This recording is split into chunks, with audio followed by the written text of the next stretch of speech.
Okay, let's talk about something every single leader, manager, or really anyone on a team has to deal with: delegation. Is it the secret sauce to building an incredible team, or is it a huge mistake just waiting to blow up in your face? This is the delegation dilemma. When you get right down to it, the whole argument really boils down to this one question. When you hand off a task, are you empowering someone, giving them a real chance to step up and grow?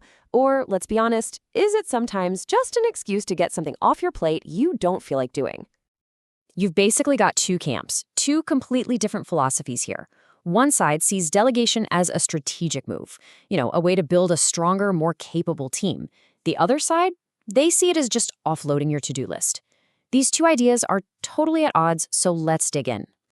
All right, first up, the opening arguments. Let's hear the core beliefs from both sides that really set the stage for this whole debate. So the pro-delegation side comes out swinging. Their take is that this isn't about being weak or unable to do the work. Nope, it's about being a leader. The whole point of leadership, they'd say, is to build up other people. And how can you possibly do that if you never give them a real shot? But the counter-argument hits back just as hard. From this point of view, delegation isn't trust, it's just laziness wearing a fancy strategy hat. The big fear here is that you're not actually building skills, you're just teaching people to wait for work to be handed to them instead of taking initiative. Okay, so let's get into our first major battleground, the actual impact this has on your team. Are you helping them grow, or are you accidentally making them dependent on you? The pro-delegation crowd keeps it simple. You can't learn to swim from the side of the pool. Handing off a project isn't just about getting something done, it's an investment. You're building someone's confidence, you're giving them a new skill, you're getting them ready for that next step in their career.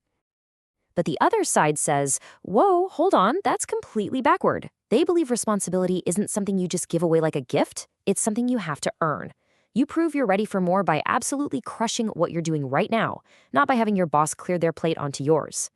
So for the people who believe in it, the case for delegation is crystal clear. It's all about multiplication. You're building a stronger team, teaching real skills, creating a culture of trust, and, big picture, you're scaling what your whole organization can do. You're breaking past the limits of what just one person can accomplish. Now, let's shift gears a bit. Forget the team for a second, and let's talk about the work itself. Because this is where things get personal. We're talking quality, control, and a whole lot of risk. I think we all know this fear, right? It's that nightmare scenario. You hand off something really important, and it comes back, well, sloppy. It's half done, and now you're spending twice as long fixing it as it would have taken to just do it yourself in the first place. That's a classic for a reason. And here's why that fear is so real. Because at the end of the day, when that project fails, who gets the blame? It's not just the person who did the work. It lands right back on the leader who handed it off. It's your name, your reputation, that's on the line. And this table really shows the true dilemma, because the risk cuts both ways. For sure, the leader who delegates is risking their reputation and accountability. But the risks of not delegating, those fall squarely on the team.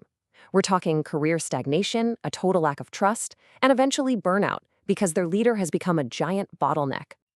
So that brings us to our final section, and maybe the most personal one. How does this choice define you? Are you a leader who multiplies your team's impact, or are you just a very, very busy worker bee? So, on one side, you have the bottleneck. This is the insult people throw at leaders who just won't let go of work. They become the single point of failure.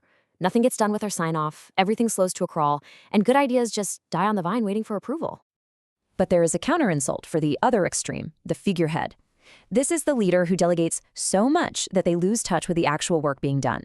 They're so far removed that they become kind of irrelevant, totally out of practice, and unable to give any real meaningful guidance.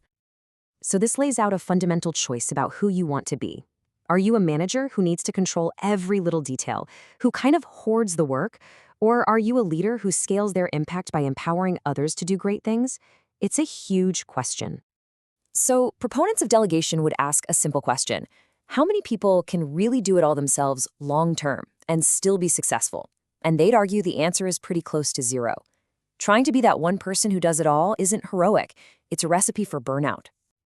And this is where the debate gets heated. The gloves come off. When someone says they're not delegating because they're disciplined and have high standards, the other side fires back with, that's not discipline, that's just arrogance. It's believing that nobody else could possibly do it as well as you. And you better believe there's a powerful comeback for that, too. When a leader delegates too much, without any guidance or oversight, it's not seen as leadership. It's called abdication. That's a total surrender of responsibility. You just walked away. So when you strip it all down, this is the trade-off you're constantly making. Are you going to hoard opportunity to protect your control and quality, or are you going to risk your own credibility for the sake of building up your team? There's no easy answer. Which, of course, brings this whole thing back to you. After hearing all the arguments, seeing the risks on both sides, and thinking about the kind of leader you want to be, where do you actually stand? If you're trying to figure out your own path, it can really help to break it down into these 3 steps. First, just take a brutally honest look at your own workload. What are the things that only you can do?